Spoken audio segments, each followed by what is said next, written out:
Bueno, Javerín, vamos a dar comienzo a esta clase número 2, una serie de clases que tiene por título La historia de Rabí Yehoshua ben Yosef Minaserrat. En esta clase vamos a tocar los temas relacionados con el nacimiento del rabino de Nazaret y las genealogías de Yehoshua de Nazaret. Y bueno, vamos a exponer primero acerca del nacimiento de Yehoshua y las polémicas que existen alrededor del nacimiento de Yehoshua es debido a la interpretación cristiana del texto. Si leyésemos el texto nuevamente sin conocer el planteamiento cristiano, nos quedarían dos opciones. Primero, si las genealogías en los libros de Mateo y Lucas son por línea paterna, ya que ambas mencionan a Joseph, entonces concluiríamos comprendiendo que según los ajustores, Joseph es el padre y la fecundación, o sea, la unión del espermatozoide y el óvulo fue por el poder del Eterno. La segunda opción es que todo esto es una falsedad. La idea de un varón en el siglo I después de la era común sin padre biológico no encuentra cabida dentro del mundo hebreo del siglo I después de la era común. Partamos por los siguientes tres principios. Según los profetas, el Mashiach es hijo de David.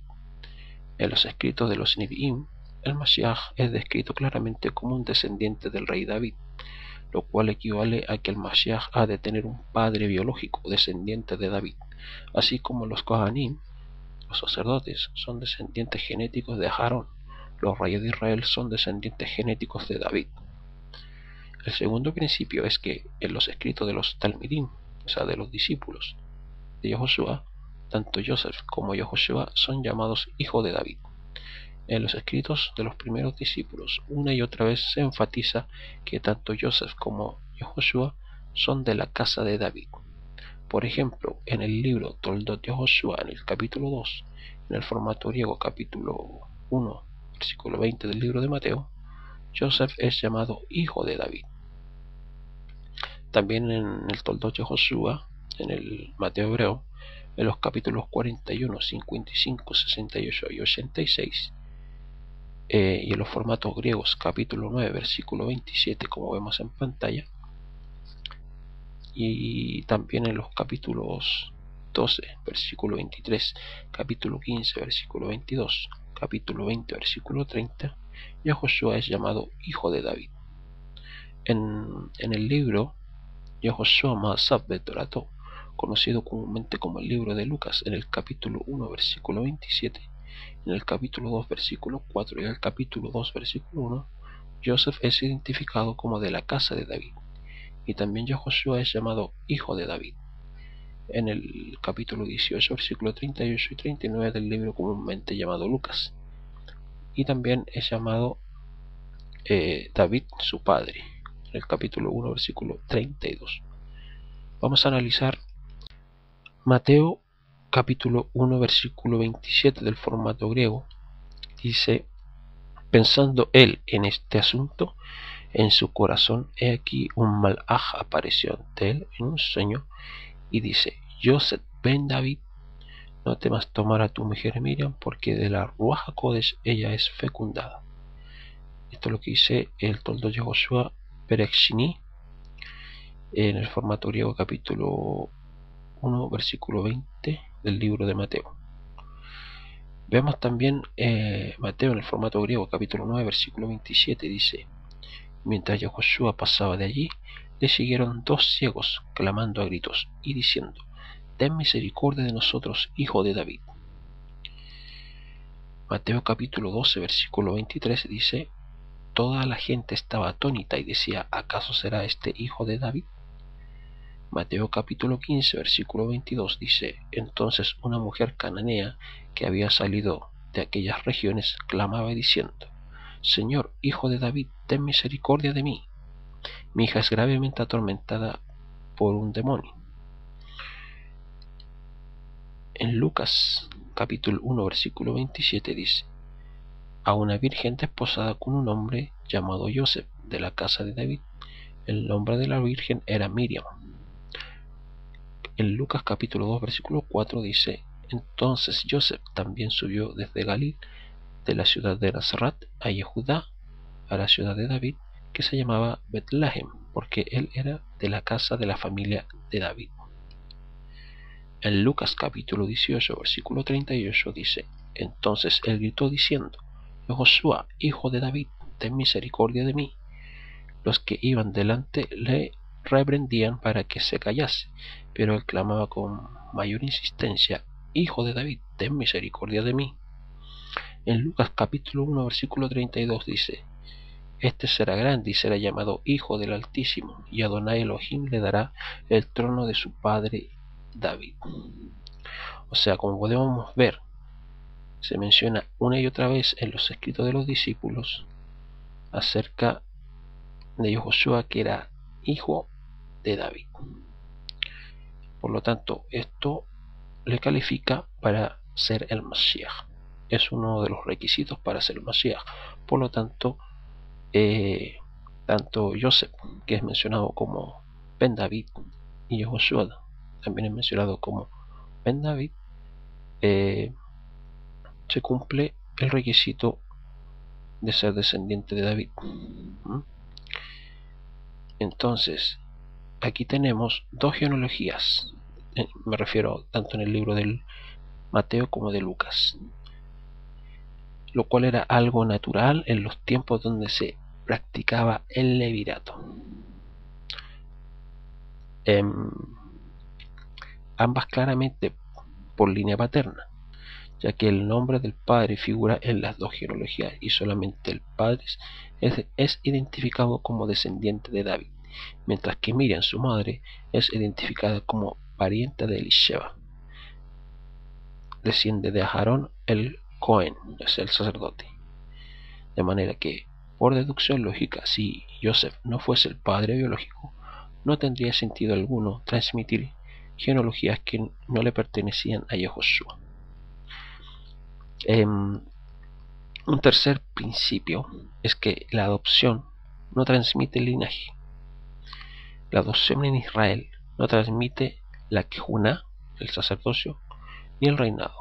Si no es descendiente genético de David, nunca será heredero del trono. Por lo tanto, si Yehoshua fuese adoptado por Joseph, esto no le daría a Yehoshua derechos sobre el trono de David. En otras palabras, si Yehoshua no fuese hijo biológico de Joseph, entonces no es descendiente de David y por ende no es un heredero del reinado de la casa de David. Analicemos el libro de Mateo. La gente común de Occidente, aun sin haber sido adoctrinada por el cristianismo, ha escuchado que Jesús nació por obra del Espíritu Santo, lo cual esto equivale a no tener padre biológico. Sin embargo, como ya se ha explicado, si Yehoshua no tuviera padre biológico, no fuese descendiente de David y consecuentemente no fuese heredero del trono de David. El libro Toldo Yehoshua, Mateo, narra que mientras Miriam era una arusá, una mujer desposada a Joseph, fue ella meuveret, o sea, fue fecundada. El término arusá claramente alude a la primera etapa del casamiento hebreo antes de convivir juntos, llamada arusim, desposamiento. Luego en la segunda etapa llamada nisuim o jupá, casamiento.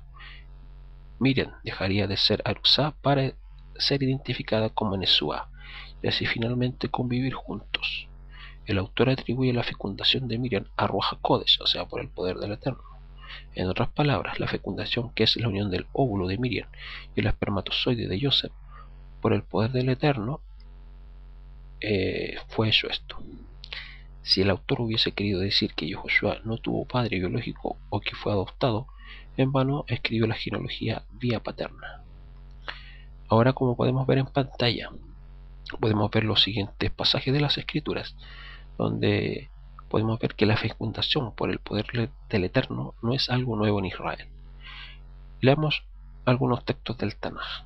En el libro de Job, comúnmente llamado Job, en el capítulo 33, versículo 4 dice: y el espíritu del Creador me hizo.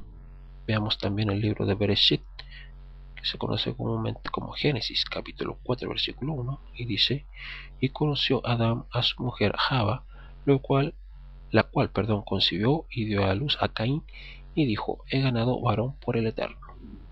Véase Génesis capítulo 21, versículo 1 al 2, dice: el Eterno visitó a Sara como había dicho, e hizo el Eterno por Sara como había prometido. Entonces concibió Sara y dio a luz un hijo a Abraham en su vejez. Veamos también 1 Samuel capítulo 2, versículo 21. Visitó el Eterno a Hana, entonces concibió y dio a luz 3 hijos y 2 hijas.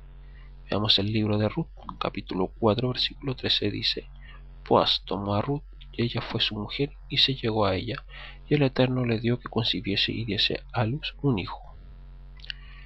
De aquí aprendemos, Jabrín, que para la percepción hebrea de antaño, Ruach HaKodesh, el poder del Eterno, siempre ha estado relacionado con el nacimiento del ser humano. De manera que la mención de Ruach HaKodesh en el caso del nacimiento de Yahushua no es nada esencialmente nuevo por parte de los autores, solo que en este caso el padre, o sea Yosef, no se había enterado del embarazo de su mujer, porque no había conocido, aún no la había conocido, o sea, no habían tenido relaciones maritales. El autor de Mateo dice que cuando Yosef se entera, debido a que era un sádico, o sea, era un justo, no quería morar con Miriam, obvio pensando que el niño no era suyo. Fue precisamente en ese momento que Joseph recibe un mensaje en sueños donde se le dice: Joseph, ven David, no temas tomar a Miriam tu mujer. Esto es finalizar la segunda etapa de la boda, convertir a Miriam de Arusá a Nesuá, de desposada a esposa, pues el embarazo fue por Ruach HaKodesh, por el poder del Eterno. Esto significa que el rol del padre, en cierto grado el de la madre, es pasivo, no activo, aludiendo a que el Eterno fue el causante. El nacimiento de un niño sin el consentimiento del padre no es una idea ajena al mundo hebreo. Los nacimientos sobrenaturales o milagrosos no es algo extraño en el Tanaj. El Eterno siempre operó de manera sobrenatural en seres especiales, como el caso de los padres de la nación, Isaac, Jacob, Joseph, Benjamín y otros. Por ejemplo, Shinshom, Shemuel, Hanabí. Sara y Abraham Avinu tuvieron a Isaac de forma milagrosa. A Sara le había cesado ya la costumbre de las mujeres, era humanamente imposible quedar embarazada. Filón de Alejandría, contemporáneo de Yahushua de Nazaret, en sus escritos interpretó varios nacimientos narrados en el Tanaj de forma similar a Mateo. Filón dice que mientras en la Torá se especifica que Adán conoció a Jabá y tuvieron hijos, lo mismo no ocurre con Abraham. El texto no dice que Abraham conoció a Sará y nació Isaac, ni especifica que Isaac conoció a Rivka y nació Jacob, o que Moshe conoció a Zipporá y tuvieron hijos.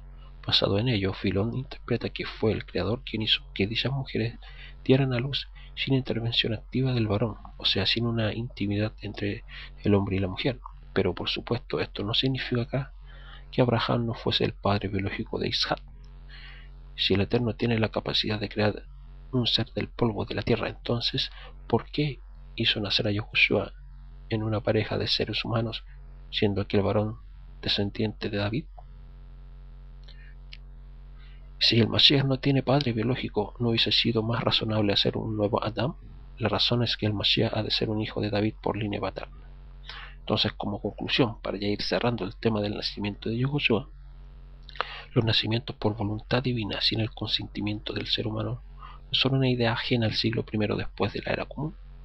Para las mentes judías de la época, Miriam es la representación de la nación de Israel, una nación virgen, la esposa sin talla, de la cual hicieron mención los profetas. El mensaje que nos envían los autores de los escritos de los primeros discípulos es que el nacimiento de Yahushua, el Mashiach, fue por voluntad divina, no por voluntad de hombre. A su vez, esto no significa que Yahushua no tenga padres biológicos. Joseph y Miriam son sus padres biológicos. Joseph es descendiente de David, y de esta manera se aprecia el cumplimiento de las palabras de los profetas de Israel. El Mashiach ha de ser un descendiente de David por línea paterna. Bueno, eso es lo que podemos concluir con respecto al nacimiento de Yahushua. Pero también quedan otros temas con respecto al nacimiento de Yahushua que deben ser aclarados. Y me refiero al pasaje que se menciona ahí en el capítulo 7, versículo 14 del libro de Yeshayahu, de Isaías. Dice aquí: la Alma ha concebido y dará a luz un hijo y llamará su nombre Immanuel.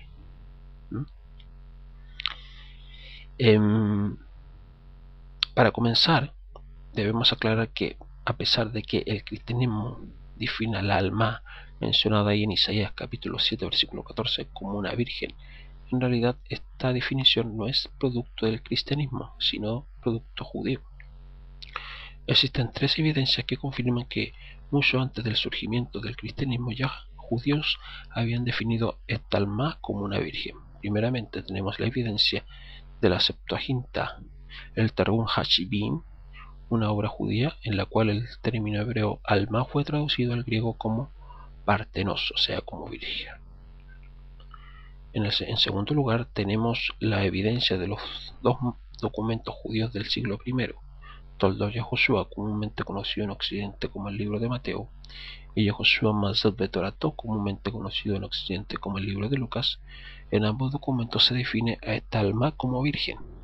De esta manera queda claramente evidenciado que la interpretación del término Alma en Isaías capítulo 7 versículo 14 como virgen es una interpretación judía. También debemos aclarar que el hecho de que Miriam haya quedado embarazada siendo virgen no implica que Joseph no sea el padre biológico de Yehoshua de Nazaret, como hemos explicado anteriormente. Los comentaristas que se oponen a la mesianidad de Yehoshua de Nazaret plantean que el término Alma significa joven, no virgen. Por lo tanto, si el profeta hubiese querido hacer referencia a una virgen, en lugar de usar el término Alma, hubiese usado el término Betulá, que en la modernidad sin duda significa virgen. Sin embargo, esta conclusión está basada en prejuicios religiosos, porque a la luz del Tanaj veremos que tanto Alma como Betulá pueden significar virgen o joven en dependencia del contexto.